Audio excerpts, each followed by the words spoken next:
黑海舰队是俄罗斯4大舰队之一，曾经呢也是世界排名第3的舰队。自从舰队旗舰莫斯科号沉没后，马克洛夫号也是下落不明。那么俄乌战争发展至今，黑海舰队还剩下多少实力呢？他们在黑海能否继续拥有话语权呢？今天大兵和各位聊一聊黑海舰队如今的实力。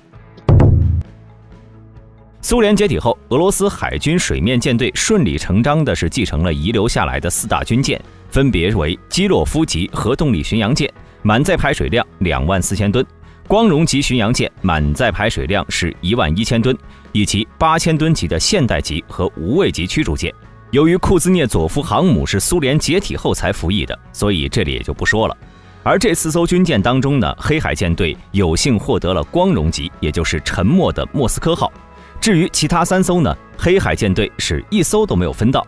这也造成了一个很尴尬的局面啊，就是在失去莫斯科号之后呢，黑海舰队1艘大型战舰都没有了。目前他们最大的战舰就是4000吨的格里戈洛维奇上将级护卫舰。不过呢，虽然这款护卫舰吨位不大，但却是俄海军中少见的新锐战舰，舰龄呢还没有超过5年。凭借着俄军技术的进步，它的战斗力甚至超过了现代级、无畏级。这些空有吨位实际上早已过时的古董老前辈们。所以在黑海舰队失去莫斯科号之后呢，现役的3艘格里戈洛维奇上将级护卫舰绝对是他们的顶梁柱。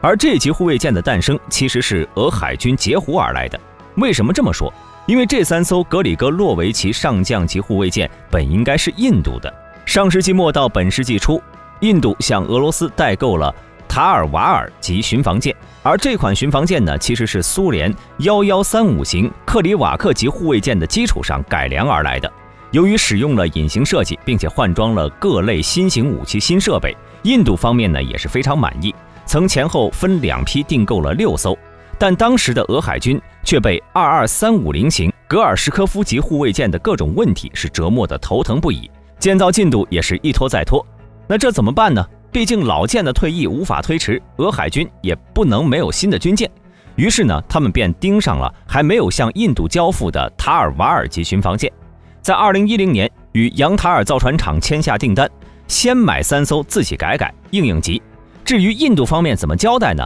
那就再造3艘吧，反正他们不着急。由此便诞生了黑海舰队服役的格里戈洛维奇上将级护卫舰。咱们上面提到这级护卫舰满载排水量约4000吨，它的主武器包括一门 A190型100毫米舰炮。为了满足不同的作战需求，采用了2种垂直发射器，分别是24单元的 3S90 型和8单元的 3S14型。同时还有2座 AK630 近防炮，2座双联装 DAT53型533毫米鱼雷发射管和1座12联装的 RBU6000型火箭深水炸弹发射器。其中最重要的是 3S90 和 3S14 这2种垂发器了。3S90 用于发射 9M317ME 型防空导弹，最大射程为45公里。而 3S14 型则可以兼容包括 P800 宝石超音速反舰导弹、3M54 俱乐部亚超结合反舰导弹、3M14 远程巡航导弹和91RE1 反潜导弹在内的多种导弹。宝石导弹自重3吨，最大射程300公里，最大飞行速度2.6马赫，战斗部重300公斤，一发就可以让8000吨的战舰失去战斗力。而俱乐部通过采用亚超音速结合的方式，将射程增加到了400公里以上，战斗部重200公斤，配合3马赫的末段速度，威力是同样不容小觑。而 3M14 巡航导弹的最大射程则达到了3000公里，可以有效打击陆地纵深目标。91RE 反潜导弹也有50公里的射程。总的来说呢，格里戈洛维奇上将护卫舰属于一款相当全面、多用途的护卫舰。当然了，这也得益于俄军新技术的应用，战斗力甚至和光荣级差不多。因此，黑海舰队现役的3艘格里戈洛维奇上将级护卫舰可以说是舰队里绝对的顶梁柱了。不出意外的话，黑海舰队的旗舰应该就是3艘其中之一了。然而，在排除掉这3艘顶梁柱之后呢，他们剩余的战力就有点看不下去了。虽然黑海舰队目前还有2艘1135克里瓦克级护卫舰服役，但是这2艘老古董啊，可是上世纪80年代初就服役的，除了能够维持编制外，基本发挥不了太大作用。接下来，黑海舰队剩下的最强战力就是2艘1239型暴风级和4艘21631型暴徒 M 级轻型护卫舰了。1239型暴风级，各位可能了解的不多。这级护卫舰呢，是目前现役最大的气垫军舰，满载排水量达到了1050吨，采用侧壁式气垫船体，使用柴燃联合动力，最大航速超过每小时95.6公里。装备有一门 AK176型76毫米舰炮，以及2座4连装的日制反舰导弹发射架，一座双臂式黄蜂 M 近程防空导弹发射架和2座 AK630近防炮。而21631型暴徒 M 级，有些朋友可能会了解一点，毕竟呢，它是以949吨的排水量扛下了8单元 3S14垂直发射器，成为了世界上最小的可以发射对陆攻击巡航导弹的战舰。不过呢，该舰脱胎于内核炮舰的21630型，因此最大航速仅每小时48.15公里，适航性并不出色。此外，黑海舰队还有3艘1300吨级的22160型巡逻舰，由于都是近几年服役的新舰，所以并没有装备反舰导弹，属于纯粹的火炮巡逻舰。还有6艘苏联时期的900吨1124型格丽莎级，同样是没有携带反舰导弹的巡逻舰。至于5艘1241型毒蜘蛛级导弹艇，倒是配备了日制反舰导弹，但是排水量呢只有500吨，而且也是上世纪80年代的老家伙了，只能勉强算得上一点战斗力。而黑海舰队的水下战力则相对略好一些，目前主力是6艘636级华沙之歌型柴电潜艇。这款潜艇呢属于基洛级潜艇的最新改型，可以发射 3M54 反舰导弹、3M14巡航导弹。虽然继承了基洛级的优秀静音性，只可惜没有装备 AIP 系统，在常规潜艇中呢也算不上先进。有朋友可能不知道 AIP 是什么，大兵之前做过一期潜艇 AIP 技术的详解，感兴趣的朋友可以在视频最后了解一下。可以看出，目前的黑海舰队总结起来就是3个字儿：又老又破又小。除了比较新的3艘格里格洛维奇上将级护卫舰和6艘636级华沙之歌型柴电潜艇，剩下的不是古董就是小船，要不然就是又老又小。虽然说拿来对付乌克兰已经够用了，但是很显然这些军舰呢根本无法应对来自北约的威胁。所以未来黑海舰队是否还会拥有黑海海域的话语权，这是一个很大的问题。那么如果俄军失去黑海这个南大门会怎么样呢？讨论这个话题之前呢，咱们先需要做一个假设，那就是俄罗斯战败。因为如果俄罗斯战败后呢，第一个失去的领土将会是克里米亚，而第一个失去的势力范围也就是黑海。而黑海区域呢，自古以来就是贸易交汇之处。古希腊和波斯帝国曾经为了控制黑海贸易权爆发波西战争。沙俄在1783年叶卡捷琳娜2世时期从奥斯曼土耳其手中夺取了克里米亚后呢，有了辐射东欧、地中海、西亚和中东的能力，所以黑海是一个非常重要的战略区域。而沙俄在吞并克里米亚之后呢，就开始以此为基础，继续向黑海周边地区扩张，与土耳其2次爆发战争。这时英法2国发现了沙俄想控制土耳其的野心，于是联合出兵与土耳其共同对抗沙俄入侵。这也就是1853年的克里米亚战争。也正是在这次战争中，由于沙俄严重缺乏战争经费，同时又为了保住克里米亚，不得不将阿拉斯加卖给了美国。由此可见克里米亚有多么重要。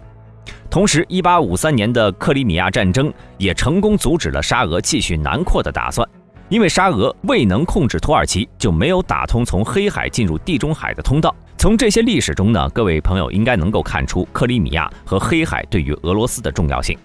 基本上，如果谁控制了乌克兰和克里米亚，那就等于拿捏了半个俄罗斯。从地图上呢，也能直观地看出，第一，俄罗斯的中心莫斯科在临近欧洲的西部地区，历史上曾多次受到入侵。冷战时期呢，也一直受到北约方面的威胁。所以从沙俄到俄罗斯，他们一直都非常重视战略缓冲区。而目前的俄乌战争，也就是因乌克兰准备加入北约才引起的。所以用俄罗斯的眼光来看呢，乌克兰不能加入北约，同时克里米亚也不能放手。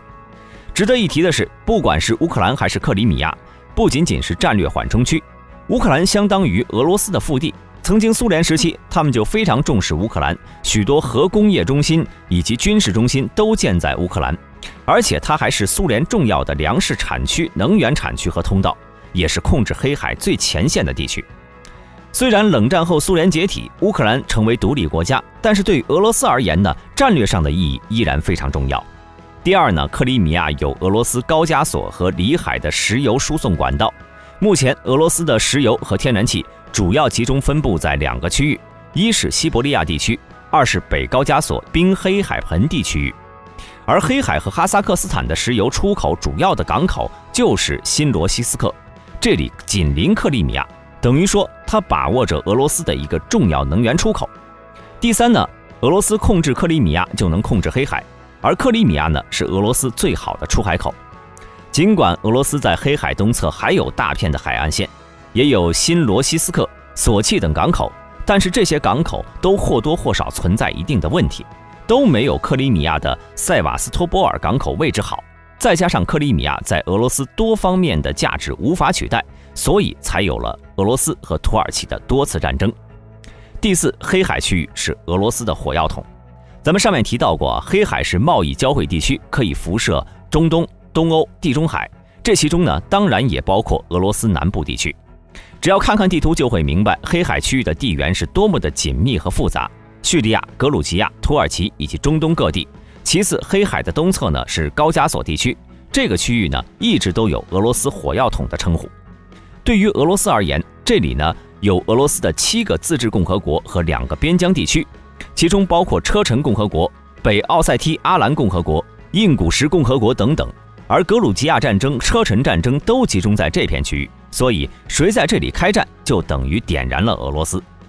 第五，如果乌克兰成功加入北约，其他国家呢也会纷纷效仿。其实早在俄乌战争刚开始不久后呢，就能明显看出，当芬兰和瑞典看到乌克兰遭到俄罗斯入侵后呢，当即就决定尽快加入北约，以免遭到俄罗斯的入侵。同样，在黑海区域呢也是如此。虽然格鲁吉亚因为战败而不得不屈服于俄罗斯，如果俄罗斯战败后，那么格鲁吉亚也必然也会加入。同样，车臣、印古什等国也会有此类动作。总之而言，目前俄罗斯黑海舰队与黑海周边几个国家的海军相比，无论是在舰艇数量、舰艇吨位还是舰艇性能，都已经明显处于劣势了。虽然俄军曾经在克里米亚部署了堡垒 P 岸舰导弹，配合侦察机弥补了军舰数量上的缺陷，但是呢，这总归不是长久之计。随着时间的推移，黑海方向的控制权可能还是会失去，而这也就意味着俄罗斯将会被打回到1783年之前，彻底失去黑海控制权，退回到叶卡捷琳娜2世之前的时代。这也就是泽连斯基一直在强调，俄乌战争始于克里米亚，也必将结束于克里米亚的原因。好了，今天视频就到这里，各位对此有什么看法呢？欢迎留言讨论。你想看的也是我想要了解的，我们下期视频再见。